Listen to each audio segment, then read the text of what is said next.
day CinemaCon started, they did give us the full movie of Fall Guy, so we got to see Yeah. Fall Guy. I got to see that South by Southwest, and it was one of my favorites to come out of it. And I didn't even know it was based off, like, I guess it's loosely based off a TV show, but overall, I really enjoyed it. I thought it was solid from the romantic aspect, the stunt aspect. Stunt aspect.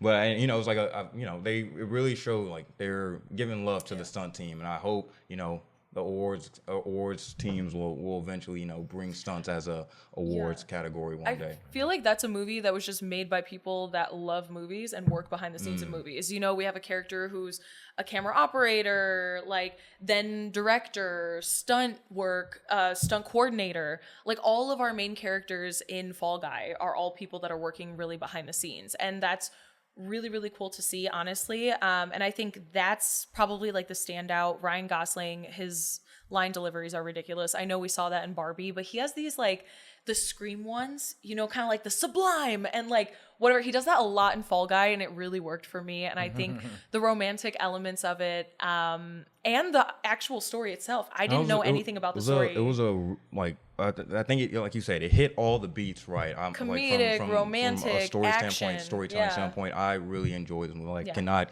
give it enough praise. It's a lot of movie. That's what I'll say. Like, it's a lot of movie, but I think it's really fun. What do you think? Yeah, no, I really enjoyed it too. It felt like an old school 80s Shane Black movie. I know the screenplay was probably fun to like read. I thought the stunts were cool. Stunts were obviously the centerpiece of it. I think speaking to the Oscar point of there should be awarding somebody, for making the stunts. This is the first film that ever created a stunt designer position for. So there's actually, and it was made in collaboration with SAG and the DGA. So it's like a kind of like a delineation. If there were to have an Oscars for stunts, they would give it to a stunt designer, So making the steps to eventually get to award. Yeah. And this is the first movie to ever introduce that position. So it makes sense coming from David Leitch. He started as a stunt guy, and coming a long way. So it felt very personal. It felt really good.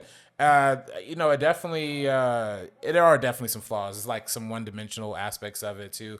I really do applaud how much cross-cutting they did. Like there's some scenes where they were like be like an action scene cross-cutting with like a karaoke, like And there are sometimes there are a lot of times it worked really well. Sometimes it didn't really work as well to me. And let's also give the viewers some context as well that your boy RB3 is a director himself, went to film school, so he looks at things from a very directorial view. So we learned some stuff from him. But continue, my guy. Oh yeah, but it was. I mean, overall though, I really liked it. And then Aaron Taylor Johnson was definitely probably they haven't really put him in a lot of the marketing, but he was really fire. Yeah. One thing I will say, not a criticism of the movie, but Universal gotta stop giving away the whole movie in the trailer, yo. Gotta stop. See, I haven't watched the trailer. Fair point. I didn't watch the trailer. I didn't read any single thing about it. That's why I've actively avoided trailers for years, unless I really have to watch one. Yeah. I don't want to. Yeah. Any Universal movie you watch, the entire movie's in the trailer, and then you watch the Fall Guy trailer now? Same thing with Sony, though. Please don't do that anymore. That's disgusting. Seriously. Abigail, I feel like I saw that whole movie already. You know what I mean? Yeah, stop it. Stop Dead it. ass.